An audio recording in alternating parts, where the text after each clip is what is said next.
ناظرین کی خدمت میں سلام و آداب. آپ دیکھ رہے ہیں وائس آف لداخ. آج سوموار ہے، اگست کی 5 اور محرم الحرام کی 29 تاریخ. آج کی تازہ ترین خبروں کے ساتھ میں سعید ہاشم رضوی حاضر خدمت. ناظرین سے گزارش ہے کہ بروقت ویڈیو پانے کے لیے ہمارے چینل کو سبسکرائب کریں اور خبریں آخر تک ضرور دیکھیں.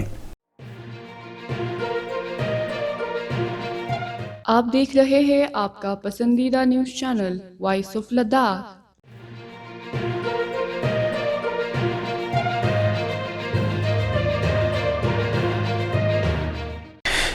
یوٹی لداخ میں حالیہ موسمی حالات، گرمی میں اضافہ اور بادل پھٹنے کے واقعات کے پیش نظر محکمہ تعلیم لیہ نے گرمائی تعطیلات میں 5 دنوں کا اضافہ کیا ہے. چیف ایجوکیشن آفیسر لیہ نے اپنے حکم نامے میں 5 روز اضافے کی اطلاع دی ہے، جبکہ چیف ایجوکیشن آفیسر کرگل نے تعطیلات کو 10 اگست تک کی توسیع کرنے کی ڈپٹی کمشنر کرگل کو تجویز ارسال کی ہے.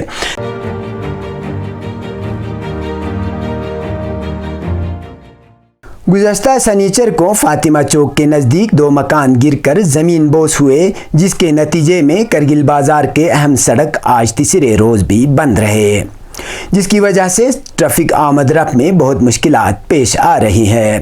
ٹریفک آمد رفت میں مشکلات کو لے کر عوامی حلقوں کی جانب سے مسلسل شکایات موصول ہو رہی ہے. لوگوں کا کہنا ہے کہ ضلع انتظامیہ اب تک سڑک کو بحال کرنے میں ناکام رہا ہے، جس کی وجہ سے شہر کے اہم شاہراہ پر ٹریفک کا دباؤ بڑھا ہوا ہے.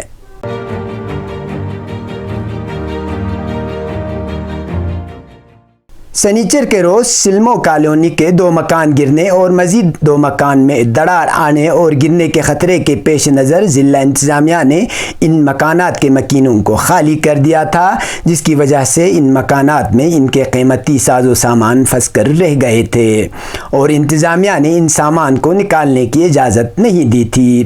تاہم آج امام خمینی میموریل ٹرسٹ کرگل کے ذیلی تنظیم بسیج امام کے رضاکاروں نے مذکورہ پرخطر مکانوں سے قیمتی ساز و سامان باہر نکالنے میں مکینوں کی مدد کی.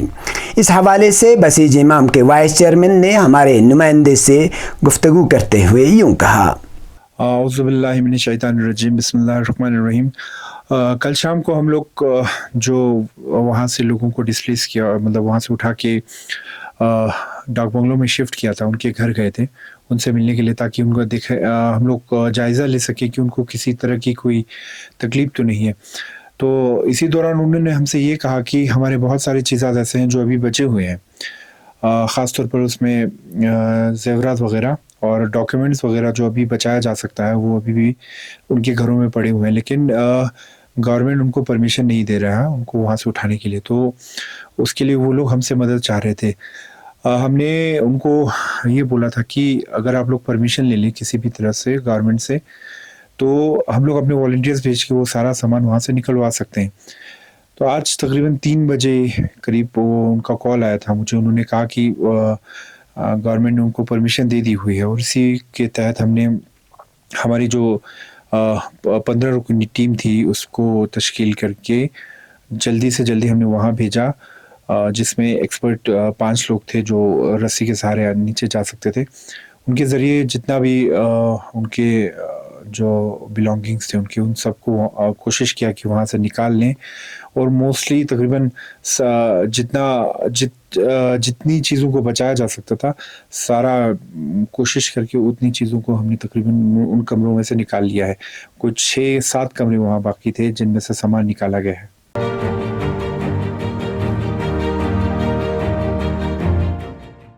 کرگل فلم پروڈکشن اور ایکس سروس مین ویلفیئر ایسوسی ایشن کے اشتراک سے جاری T20 کرکٹ ٹورنامنٹ کا فائنل مقابلہ آج ینگ ایگل برو اور کلب ایس بی کے مابین خی سلطان چو سپورٹ اسٹیڈیم کرگل میں کھیلا گیا.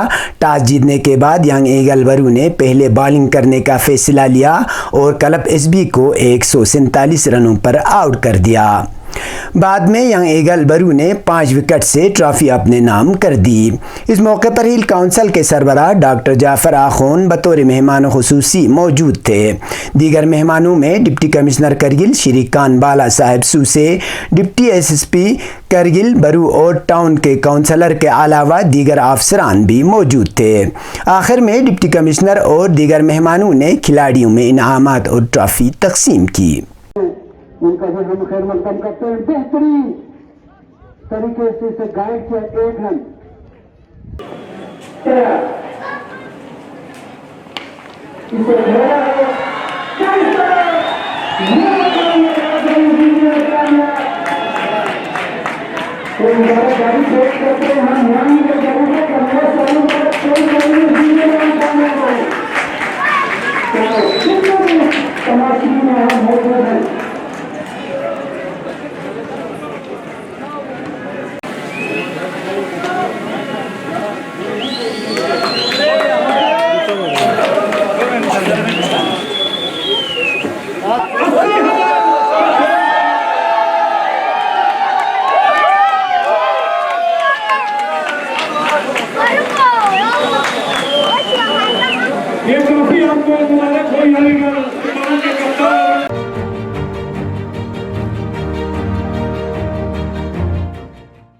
اب پیش ہے قومی اور بین الاقوامی خبریں۔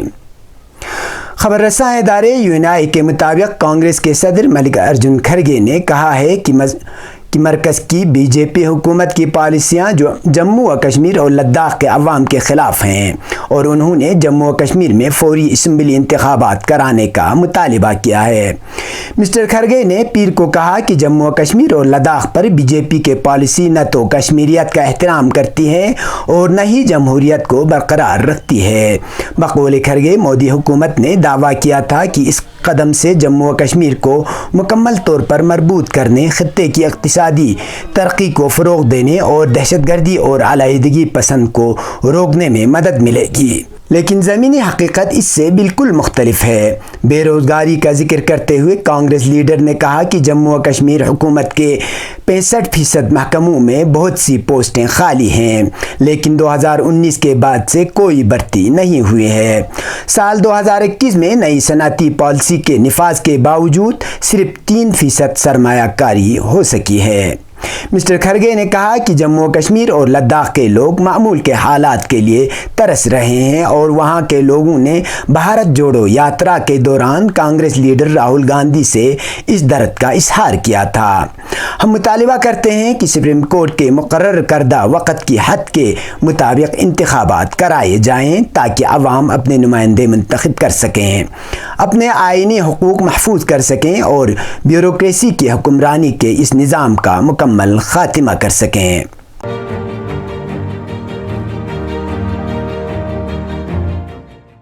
خبر رساں ایجنسی کا کہنا ہے کہ شیخ حسینہ واجد کے مستعفی ہونے پر بنگلہ دیش کے دارالحکومت ڈھاکہ کی سڑکوں پر مظاہرین جشن منا رہے ہیں۔ خبر ایجنسی کے مطابق ہزاروں لوگ سڑکوں پر نکل آئے ہیں۔ طلباء اپنے خاندان والوں کے ساتھ سڑکوں پر جشن منا رہے ہیں۔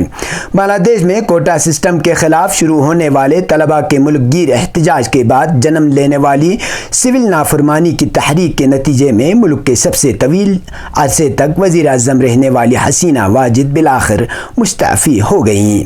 ملک بھر کے طلباء نے آج ڈھاکہ کی جانب مارچ کا اعلان کیا گیا تھا اور ہزاروں طلباء حسینہ واجد کے گھر کے باہر پہنچ گئے تھے۔ بڑھتے ہوئے عوامی دباؤ اور احتجاج کے باعث شیخ حسینہ واجد نے استعفیٰ دے دیا اور اپنی بہن شیخ ریحانہ کے ہمراہ خصوصی طیارے میں ہندوستان روانہ ہو گئیں۔ انہیں مستعفی ہونے سے قبل تقریر بھی ریکارڈ کرنے نہیں دی گئی۔ میڈیا نے دعویٰ کیا ہے کہ شیخ حسینہ واجد اپنی بہن کے ہمراہ نئی دلی پہنچ گئی، جہاں سے وہ فن لینڈ جائیں گی۔ بنگلہ دیش کے سب سے طویل عرصے تک وزیر اعظم رہنے والی حسینہ واجد کو مبینہ طور پر فوج کی جانب سے مستعفی ہونے کے لیے 45 منٹ کا وقت دیا گیا تھا۔ دوسری جانب ملک کے آرمی چیف نے عوام سے پرامن رہنے کی اپیل کی ہے۔ واضح رہے کہ ملازمتوں میں کوٹا سسٹم کے خلاف ہونے والے پرتشدد مظاہروں میں 300 سے زائد افراد جان بحق ہو چکے تھے اور ہزاروں زخمی ہیں، جبکہ متعدد تھانوں کو نظر آتش کیا جا چکا ہے۔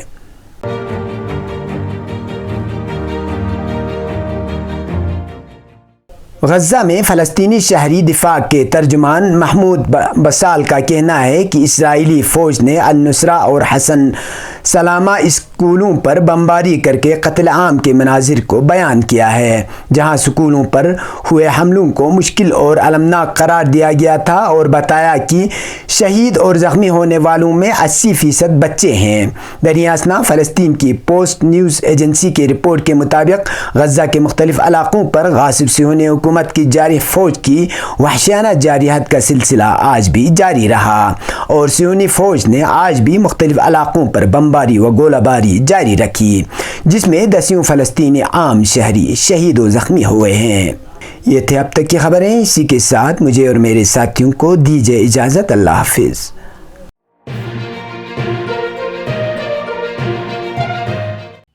مقامی، قومی اور بین الاقوامی خبروں سے باخبر رہنے کے لیے چینل کو لائک، شیئر اور سبسکرائب کریں، ساتھ ہی بیل آئیکن دبانا نہ بھولیں۔